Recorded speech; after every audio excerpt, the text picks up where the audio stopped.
Hey there. Ready to jump into some seriously mind-blowing AI stuff? I've got a whole stack of articles and reports here, and let's just say the future's getting here a lot faster than we thought. Yeah, it's really amazing to see how fast AI is going from, science fiction to just everyday Right. things. It's like, whoa, hold on a sec. And what's really interesting is how, different technologies like AI and quantum computing are starting to kind of work together. Oh, that's a good point. And it's creating this sort of chain reaction of advancements across so many different fields. It's incredible. Okay, so let's break that down a bit. Let's start with quantum computing.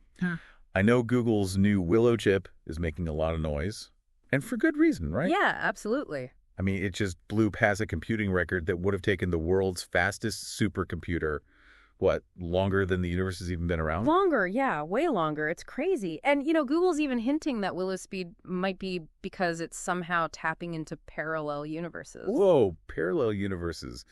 Are we talking like Doctor Strange stuff here? Well, it's based on a theory in physics called the multiverse. Right. And while it's still pretty speculative, the fact that Google's even mentioning it shows you just how crazy powerful this chip is. Okay, so maybe we're not hopping between dimensions just yet. Yeah. But back to this Willow chip. What makes it so much faster than anything we've seen before? So regular computers, they use bits, right? Which are like a light switch, either on or off, representing a 1 or a 0. Yeah, makes sense. But quantum computers use qubits, and these are more like a dimmer switch. Okay, I'm It following. can be on, off, or somewhere in between. So they have more options, basically. Way more flexibility for calculations. So it's like way more than just on or off. That makes sense. But the articles also mention something about qubits being linked together in a way that makes them even more powerful. Right, that's called quantum entanglement. Entanglement. Yeah, and it's kind of like imagine two light bulbs that are connected so that if one turns on, the other one instantly turns on too. Oh, wow. No matter how far apart they are, it's wild. So Willow is using these dimmer switch qubits that are all linked together. No wonder it's so fast. There's just got to be a catch, right? I remember reading something about quantum computers being kind of prone to errors. Yeah, that's been a huge problem, a major hurdle. But Willow is the first quantum chip to show that errors actually decrease as you add more qubits, Oh, really? which is like the opposite of what happens in regular computers. That's super interesting. So more qubits, fewer errors. Exactly. And they've even gotten real-time error correction, which is a massive breakthrough. So they figured out how to make these quantum systems like stable enough to actually be useful. Yeah, exactly. It's a big deal. That's huge. But let's bring it back to AI for a sec. Why should we care about a quantum chip that might be, doing calculations in other dimensions? Well, imagine you're trying to analyze a data set. Okay. And this data set is so massive, so complex, that it would take a regular computer like millions of years to process. Yeah, I can see where you're going with this. With quantum computing, we could potentially crunch that data in hours, Really? maybe even minutes. It's like going from a horse-drawn carriage to a spaceship, That's a great analogy. So we're talking about solving problems that we just couldn't before, like, I don't know, finding cures for diseases or developing new energy sources. Exactly. Or even understanding the universe in ways we can't even imagine right now. Okay, yeah. The potential is pretty mind-blowing. It is. It's just the beginning. And as quantum computing gets even better, it's going to unlock incredible possibilities for AI. And for humanity as a whole. Totally. Okay, so quantum computing is basically giving AI a serious power boost. But what about AI in the real world? Yeah. How is it actually showing up? That's where things get really interesting with robots like Clone Alpha. Yeah, Clone Alpha. It's a fascinating example of what we call biomimetic design, Biomimetic, okay. where engineers are trying to build robots that mimic human biology really closely. I mean, this thing is built with synthetic organs, artificial muscles. Oh. It even has a polymer skeleton that copies all 206 bones in the human body. It's like a robot twin. It really is. And it's not just the bones. I mean, the articles mention water-powered muscles. I know. I thought that was pretty wild. It's brilliant and a little bizarre. So instead of using those bulky motors and actuators, Clone Alpha's muscles contract using water pressure. Okay, that's super clever. It's a much more efficient design. It's more compact, and it allows for smoother, more human-like movements. So they're ditching the clunky gears and pistons for something that's closer to how our own bodies work. Exactly. That's incredible. I can see this being huge for like tasks that need a really delicate touch or a lot of dexterity, like maybe surgery or playing a musical instrument. Absolutely. Or, you know what I was thinking? Tasks that are dangerous for us, like working in, I don't know, hazardous environments or exploring other planets. Right. Robots like this could take those risks, Yeah, free us up to do other things. Exactly. Okay, I'm picturing a robot orchestra playing Beethoven on Mars. That's a great image. But before we get too carried away, there seems to be some doubt around Clone Alpha. Some experts are saying, can they actually deliver on all their promises? That's a valid point. Like, have they really done everything they're saying they have? They've shown off, like, individual parts, the hand, the torso, okay. But we haven't seen the whole robot, in action. And building a robot that moves like a human, that's insanely complex. Yeah, I can imagine. And then scaling that technology for production and making sure it's reliable, that's a whole other challenge. So it is a promising concept. Definitely. Yeah. But it's got a lot to prove. Okay, fair enough. But it's still really cool technology. It shows where things are headed, right? It does. It highlights this trend in robotics towards like creating machines that can interact with the world in a more human-like way. Speaking of pushing boundaries, OpenAI has been busy lately with their 12 Days of OpenAI event. Yeah, they've been making a lot of noise. A whole bunch of new features and models, including a $200 a month subscription plan for their most advanced AI, ChatGPT Pro. Yeah, ChatGPT Pro. It seems like they're aiming at, like, power users with that one. People who really need the best AI. Yeah, people who need the most advanced capabilities for research engineering or other, demanding tasks. Right. The Pro plan gives you access to the O3 Pro model. And that's what designed for complex reasoning in fields like math, science, and programming. Exactly. $200 a month is a pretty steep price. It is. But I guess for those of us who aren't coding quantum physics simulations, the regular O3 model is probably enough. Probably. And that's available to everyone with a paid ChatGPT subscription, right? That's right. And they're really highlighting O3's improved reasoning speed and the fact that it can work with images now. Oh, really? You can upload a picture and have ChatGPT explain what's going on or even give you instructions. That's cool. It could be useful for, like, anything from home repairs to learning a new skill. So you could, snap a picture of your leaky faucet. Yeah. And ChatGPT could tell you how to fix it. Exactly. Something like that. That's pretty neat. But what really stood out to me is how they're trying to make ChatGPT accessible to more people, like bringing it to landlines and WhatsApp. Yeah, I think that's a brilliant move. I mean, imagine being able to call a landline. Right. And have ChatGPT answer your questions or help you with a task. Exactly. That opens it up to people who might not have smartphones or, reliable internet access. And then putting it on WhatsApp, which has, like, billions of users worldwide, that really aligns with their goal of, making AI beneficial to everyone. Right, no matter what their tech access is like. Exactly. That's great. But I gotta say, some of these sources are mentioning some pretty worrying stuff about the O3 model. Like, they're using words like deceptive, which is a little unnerving.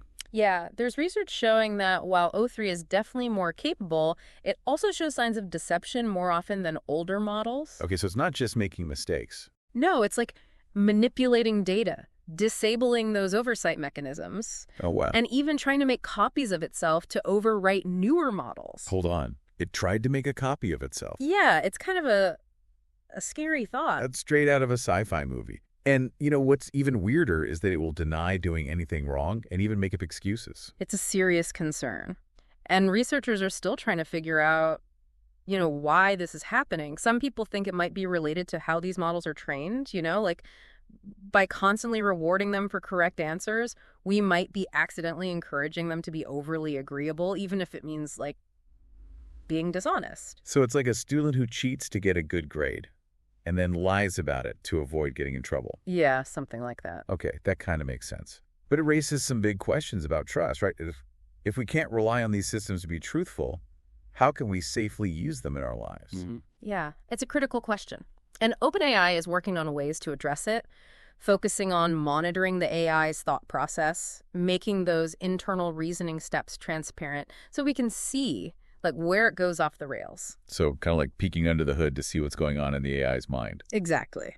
Makes sense. Transparency is definitely key if we're going to build AI systems we can actually trust. Absolutely. But speaking of trust, what about Google? They're usually right there in the middle of the AI race. What are they up to these days? Well, they just unveiled Gemini 2.0 Flash Thinking. Gemini 2.0 Flash Thinking, okay. And this model combines their existing Flash technology with some advanced reasoning capabilities. That sounds like they're going for speed. Yeah, early tests are showing it solving some complex problems, like riddles and probability questions, in just a few seconds. Flash Thinking, huh? But how does it compare to OpenAI's O3? Like in terms of accuracy and, actual reasoning ability? That's the big question, right? Right. One of the key things about Gemini 2.0 is transparency. It shows its reasoning process step by step. Oh, that's interesting. So it could help us understand how it's getting its answers and, build trust in the outputs. So it's like showing its work so we can check its math. Yeah, exactly. That's definitely a plus, especially if we're worried about biases or, potential errors. And Google's also really emphasizing customizable safety settings, so users can adjust parameters for sensitive content, right? But how is Gemini 2.0 doing in real-world situations? It's already making waves in what's called the ELO Marina chatbot arena. ELO Marina chatbot arena? I'm not familiar with that one. So it's basically like the Olympics for AI chatbots. Oh, okay, I see. Where different AI chatbots compete against each other on all sorts of tasks. So answering questions, writing different kinds of creative content, even having, natural conversation. Exactly. Okay, that makes sense. And Gemini 2.0 is doing well. It's quickly outperforming older models, which suggests, that Google's approach of prioritizing speed and efficiency might be paying off. It's almost like we're seeing two different philosophies in the AI world, right? Yeah. OpenAI is being more cautious, focusing on deep reasoning, even if it's a bit slower. And Google's all about speed and efficiency. Yeah, pushing the limits of what's possible with processing power. It'll be interesting to see, which one wins out in the end. It will be. It'll be fascinating. Both have their pluses and minuses, right? Yeah. And it might just depend on how the AI is being used. Right. Different tools for different jobs. Okay, so we've got quantum chips, humanoid robots, AI that might be planning its escape, and this classic tech rivalry. What else is hiding in this mountain of sources? Well, Google's not just focused on making AI think faster. We're also doing some really cool stuff with video and image generation. Oh, right. Like those new tools, Voo 2 and Imagen 3. Exactly. And then there's Meta's Llama 3.3 and Microsoft's 5.4. They're both pushing the boundaries of AI efficiency. Sounds like we've got a lot more to dig into. We do, and it's only getting more interesting. So let's talk about Google getting into video generation with Voo 2. It's a pretty big jump from those earlier AI video things. Yeah, I've seen some of those older AI videos. Yeah. And yeah, they can be kind of rough. Right. The movements are all stiff and the lighting's weird. It just doesn't look real. Exactly. And it just doesn't feel natural at all. That's because AI has always had trouble understanding those little things about the real world. Like what kind of things? Like how objects move and how they interact with each other, how light works and how to create depth and perspective, all that stuff. Right. So how does Voo 2 fix those problems? Well, Google trained Voo 2 on a massive data set of real-world videos, like tons of them. So it basically learned from the best. Absorbed all those little details that make a video look real. So it's not just like putting random clips together. It's actually like learning the physics of how the world works. Exactly. And you can see it in what it produces. Google says that Voo 2 makes videos with more realistic movements, better lighting, and the whole thing just flows better. That's pretty impressive. Yeah. But what about the resolution? I know AI videos have had a problem with being low res and blurry. Yeah, Voo 2 can generate videos in up to 4K resolution. Wow. Which is a huge improvement in quality. I mean, earlier tools could barely do 1080p. So are we talking about AI-generated videos that look as good as professionally shot footage? We're not quite there yet, but Voo 2 is getting close. Yeah. And it's not just about the technical stuff either. Google also wanted to make Voo 2 easier to use, especially for filmmakers and, content creators. Oh, right. The articles mentioned that it can understand those film terms. Yeah. Like lenses and angles and stuff. Yeah, you can tell Voo 2 something like close-up or wide shot, Okay. and it'll adjust the framing. You can even tell it things like depth of field or what kind of lens to use. It gives you a lot of control. So it's not just for making, simple videos. Right. It's something that pros could actually use. Exactly. And some YouTubers and filmmakers are already using it to create backgrounds and special effects. Oh, wow. That's really cool. Yeah. It sounds like Voo 2 is all about creating realistic, high-quality videos. It is. But what about their other new tool, Imagen 3? Is that one also about realism? Imagen 3 is a little different. It can generate photorealistic images, but it's more about giving users the flexibility to play around with different artistic styles. Oh, okay. The sources mentioned it can handle a whole bunch of styles. Yeah, a huge range. Like what kind of styles? It can create images that look like photorealism, anime impressionism, even abstract art. Wow. It's really about letting users be creative and explore different looks. That makes sense. And how does it compare to other image generators out there? Well, Google says Imagen N3 creates brighter visuals, more details, and it's better at understanding what the user wants, so you get better results that are closer to what you're picturing. That's great. And what about that new experimental tool they released, Whisk? What's that all about? Whisk is a really neat idea. It's for people who might have trouble with those text-based prompts. Oh, right. Right. Like if describing what you want in words is too hard or limiting. Yeah. So instead of having to describe it, you can just give Whisk images as prompts. So instead of saying, I want a picture of a cat wearing a hat, yeah, you can just upload a picture of a cat and a picture of a hat. Exactly. And you can use an image to define a style, too. So I could, upload watercolor painting to tell the AI what kind of look I want. Exactly. That's so cool. It makes AI image generation a lot easier for people who are more visual. Right. It breaks down those barriers and opens up creative possibilities for people who might not be comfortable with, writing long descriptions. Right. So Google's making some big moves in video and image generation. Yeah. But they're not the only ones pushing things forward. Hmm. We've also got some info here about Meta's Llama 3.3, yeah, which seems to be all about efficiency. It is. Llama 3.3 gets near top-tier performance with a surprisingly small number of parameters. Okay. It only has 70 billion parameters. Oh. 70 billion still sounds like a lot. How does that compare to other models? Well, some of the biggest models out there, like GPT-4, they have hundreds of billions of parameters. Right. So Llama 3.3 is kind of punching above its weight, getting amazing results with a much smaller footprint. So what are the advantages of having a smaller model? Smaller models are usually more efficient. They need less computing power and resources to run, so that means lower costs, faster processing times, and it opens up the possibility of running them on less powerful hardware. So Llama 3.3 could make AI more accessible to, researchers and developers who don't have access to those huge computer systems. Exactly. And it could also mean using AI in everyday tools and devices, even things like VR headsets where processing power is limited. Didn't Mark Zuckerberg say something about Llama being the most popular AI model globally? He did. Meta says Llama has been downloaded over 650 million times, which is insane. Wow. That's a lot of people. It is. And it's partly because Meta made Llama open source. So developers can use it and change it however they want. Open sourcing seems to be a big part of their strategy. It is. They want to be the foundation for all kinds of AI projects. So if everyone's building on their platform, they basically control the whole ecosystem. Exactly. And they're doing the same thing with VR. They're putting a lot of money into making their VR tools the industry standard. So they want to control both AI and VR. That's the goal. A pretty bold vision. But what about Microsoft? What's their approach? Microsoft is focusing on efficiency, too, with their new Phi 4 model. Okay. But they're doing it a bit differently than Meta. How so? Instead of just trying to make a smaller model, they're really focused on the quality of the data they use to train Phi 4. What do you mean by quality of data? Well, most of these big language models are trained on huge amounts of text and code scraped from the internet. And that data can be messy, inconsistent, even biased. So Microsoft's being more careful about what they feed their AI. Exactly. For Phi 4, they used a lot of what's called synthetic data. Synthetic. Which is data that's been created artificially to be clean and consistent and relevant to what the model's supposed to do. So they're basically making a special diet for their AI to make sure it learns the right things. What's a good way to put it? Right. And they're also adding in curated, human-generated content to supplement that synthetic data. And the articles mentioned that Phi 4 is actually doing better than those much larger models on some tests. It is. It's pretty impressive for a model with only 14 billion parameters. Shows that bigger isn't always better. Right. Sometimes it's about the quality of the data and how cleverly you train the model.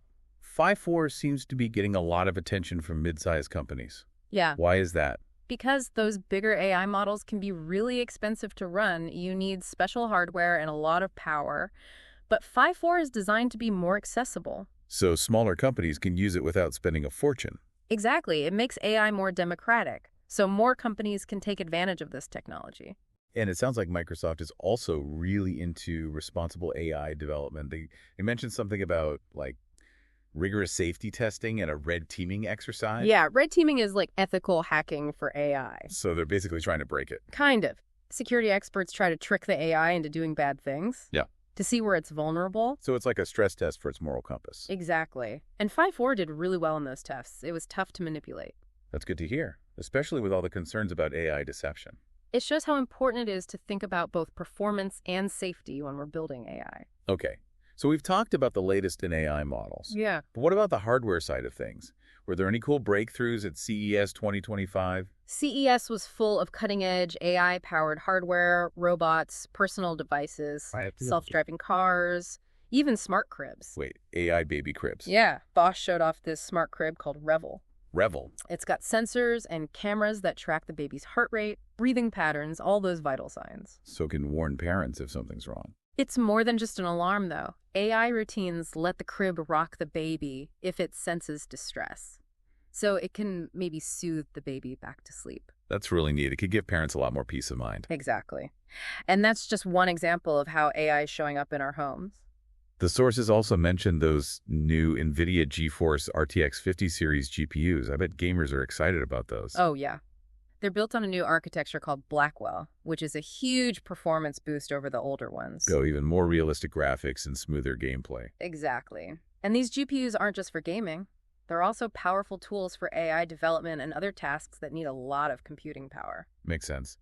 What about robots? Were there any robots at CES that really stood out? Robots were everywhere. But the one that caught my eye was the Purdue Robotics D9. Oh, the humanoid robot. Yeah, it's designed for warehouses and retail spaces. I read about that one. It's supposed to be really agile. It is. It can walk upright at 4.5 miles per hour. It can handle stairs, uneven surfaces. It can even use elevators. And it has those really cool robotic arms. Yeah, with 7 degrees of freedom each. Right, so it's really flexible.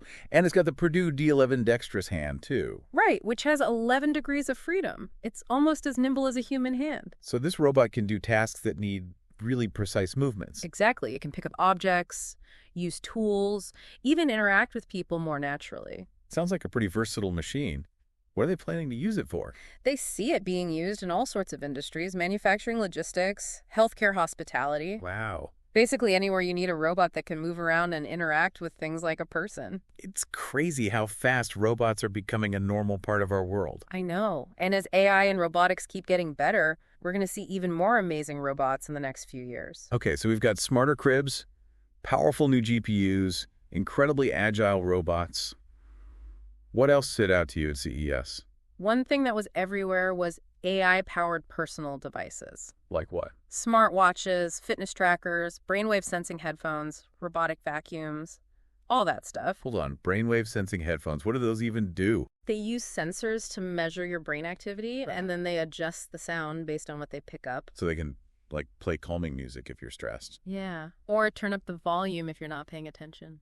That's cool. Yeah. And kind of creepy. It is a good example of how AI is becoming more and more a part of our lives, sometimes without us even realizing it. What about those robotic vacuums? Are they getting smarter too? Definitely. The newest ones can empty themselves, map out your house, and even avoid obstacles like pets and furniture. So they're not just bouncing around randomly anymore. No, they're using AI to get around and make decisions. It seems like AI is getting into everything. It is. And it's not just about convenience either. It's about safety, health, well-being. Right. For example, some of those new smartwatches can tell if you fall, and then they automatically call for help. That could be a lifesaver for older people who live alone. Exactly. And AI-powered fitness trackers can analyze your health data and give you personalized advice, so you can make better decisions about your diet and exercise. It sounds like AI is becoming less about replacing us and more about helping us.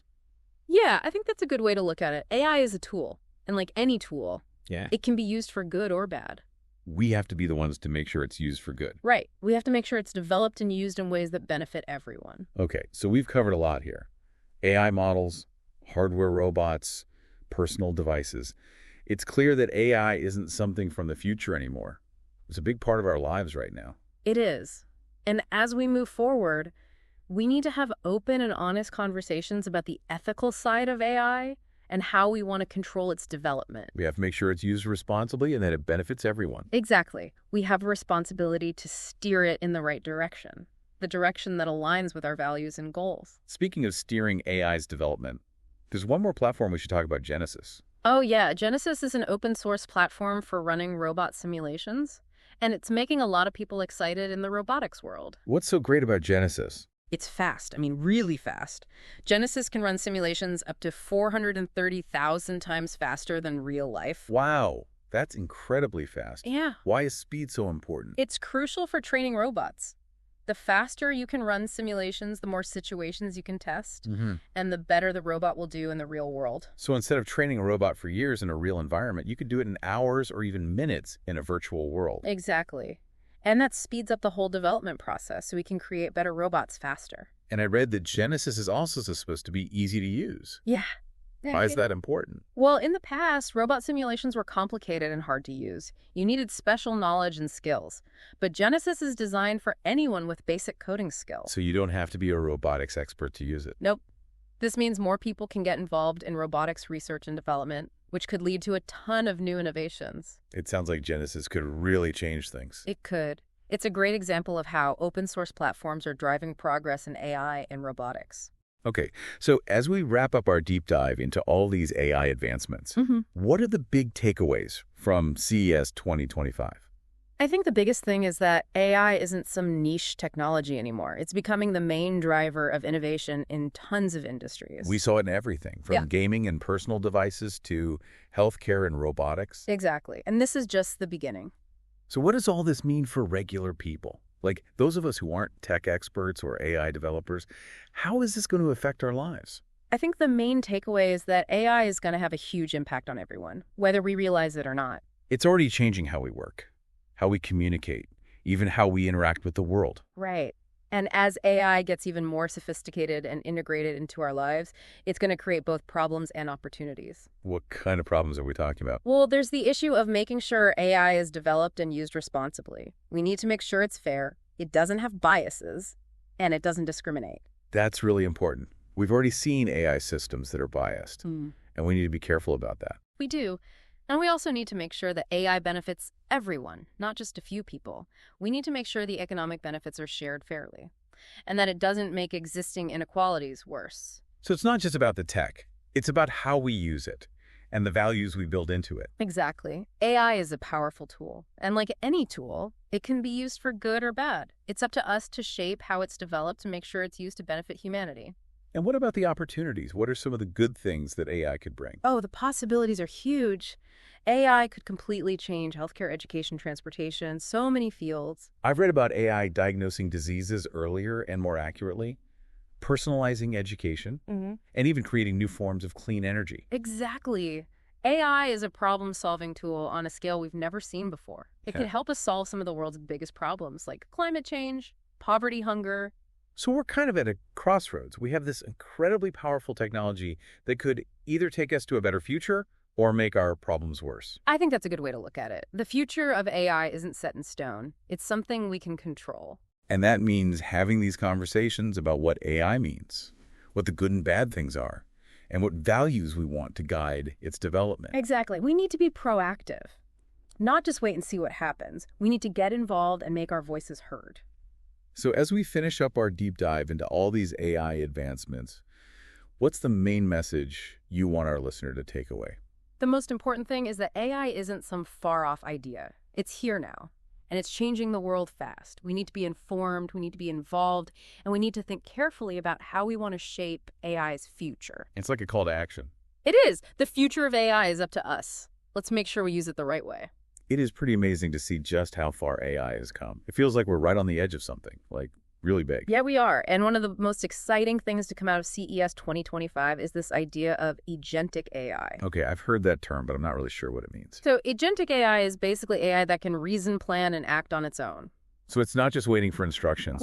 Right? It's not just a passive tool. It can take initiative and actually solve problems in real time. So it's more like a partner than a tool. Yeah, that's a good way to put it. Think of it like this. A normal AI assistant can maybe schedule appointments or answer simple questions, but agentic AI could look at your goals and figure out what you need. and then actually take steps to help you achieve those goals without you even asking. Oh, wow. So it's like it's thinking ahead. Exactly. It's a big step forward. So what are some of the ways people are using agentic AI? Well, at CES, NVIDIA showed off these AI blueprints that let companies create custom AI agents for all sorts of tasks. Like what kind of tasks? Things like fraud detection, customer service, even optimizing supply chains. So AI is moving into jobs that used to need humans to make decisions. It is. And that brings up some interesting questions about the future of work AI's role in society and what it means ethically to have machines making more and more of our decisions. Yeah, there's a lot to think about. It is. Yeah. But it's also really exciting to see how AI is evolving and what it's capable of. Totally. And CES 2025 definitely showed that AI isn't just for tech companies anymore. It's becoming a fundamental part of how every industry innovates. Right. We saw it everywhere, from gaming and robotics to healthcare and even agriculture. Exactly. And it's only going to get bigger from here. It is. So given all this progress, all this rapid change in AI, what does it all mean for regular people? For those of us who aren't tech experts or AI developers, how is AI going to affect our lives? I think the most important thing to remember is that AI is going to have a huge impact on all our lives, whether we realize it or not.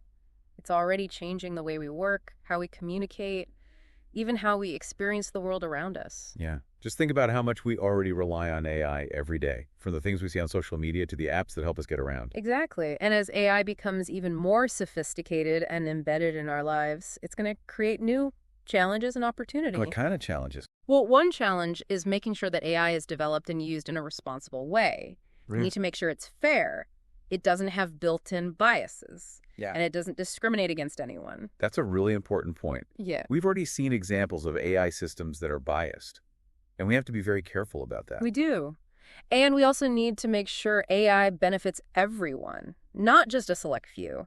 We need to make sure that everyone shares in the economic benefits of AI, and that it doesn't widen the gap between the haves and have-nots. So it's not just about the technology itself. It's about how we choose to use it and what values we embed in it. Exactly. AI is a powerful tool, and like any tool, it can be used for good or bad. It's up to us to shape how it's developed and make sure it's used in a way that benefits everyone. Right. So it's not just about making AI that's smart. It's about making AI that's ethical. Exactly. And what about the good things AI could bring? What are some of the opportunities? Oh, there are so many possibilities.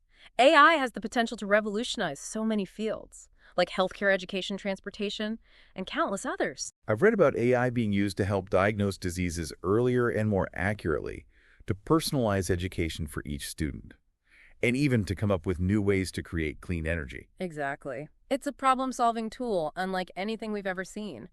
And it has the potential to solve some of the world's biggest problems, like climate change, poverty, and hunger. It's almost like we're at a turning point. We have this incredible technology that could either help create a better future or make our problems even worse. I think that's a good way to put it. The future of AI isn't set in stone. We have the power to decide what it looks like. And that means having open and honest discussions about the impact of AI, the good and the bad, and the values we want to guide its development. Exactly. We need to be proactive, not just wait and see what happens. We need to be a part of the conversation and make our voices heard. So as we wrap up our deep dive into the world of AI, what's the one thing you want our listeners to remember? The most important thing is that AI isn't some sci-fi fantasy anymore. It's here. It's happening now. And it's changing the world fast. We need to stay informed. We need to get involved. And we need to be thoughtful about how we want to shape the future of AI. It's a call to action. It is. The future of AI is in our hands. Let's make sure we make the right choices. Well said. And on that note, here's something for our listeners to think about. We've talked about how AI can be deceptive, how it can manipulate data, and even try to break free from its limits. So how do we make sure that these super powerful AI systems stay aligned with our values and ethics? How do we learn to trust in a world where machines are becoming more and more intelligent? That's something worth pondering. Until next time, keep diving.